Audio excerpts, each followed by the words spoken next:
Welcome to PetesGuide. This is Metric Monday. This week's episode is going to be hopefully short and sweet. I have some new fasteners here. These are M6 MOLLE bolts. And I'm trying to determine what the right drill bit size is for these. And I'm not sure I can do that in a quick video. So I'm going to tell you what I've done and do some temporary test fits, and then we'll come back to these in another video in the future. So the first thing I should say is that I built these two jigs, templates, test pieces, to test drill sizes for a whole bunch of different fasteners. Fairly thin wood, fairly lightweight wood, it's basswood. And to do this test, I have to sacrifice this one. And I've decided I'm okay with that because this really should just be one piece. I should move these over to the edge and do one board that has all of the drill bits in my toolkit on one sheet. So since I'm going to do that, I'm willing to damage or destroy this one. And doing a test elsewhere, I actually damaged the head of this MOLLE bolt. You can see it's not put together all that well.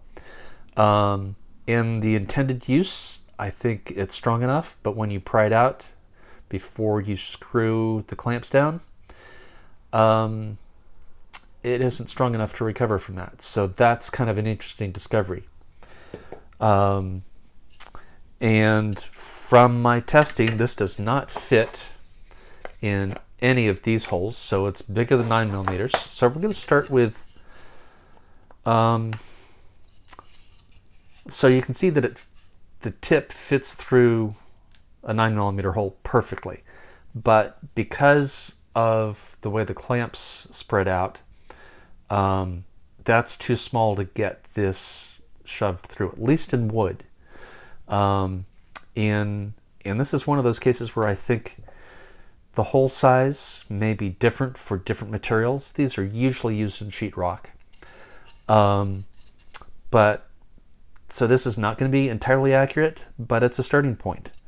So I'm just going to test fit this until it doesn't go in easily anymore.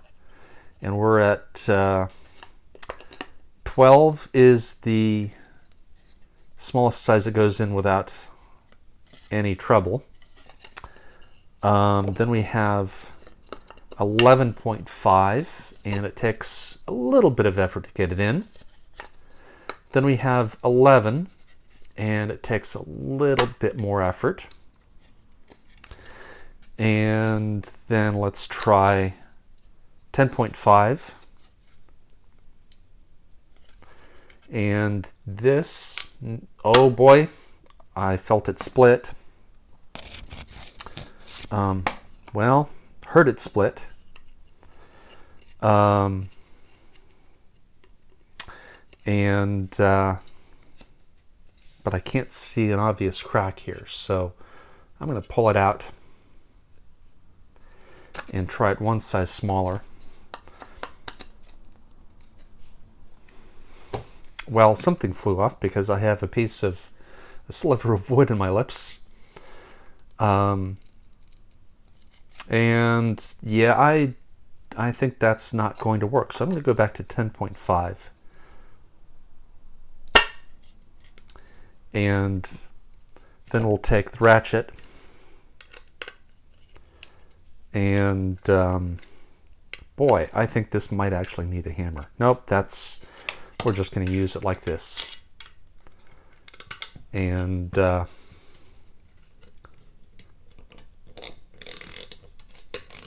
aha, that's interesting.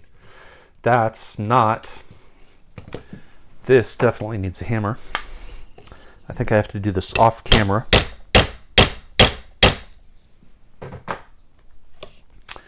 Okay. And that's not stopping it from spinning. So, yeah, this, I might actually have to pre-drill this. And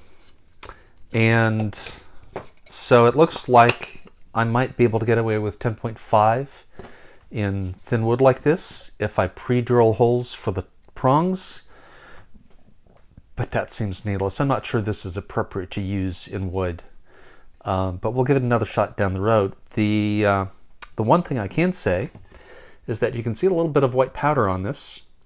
So I actually test fitted this in a piece of sheetrock that I can't get caught in the camera. So I am going to pull out the 10.5 drill bit and add this to my toolkit. And then we're going to mark molly bolt.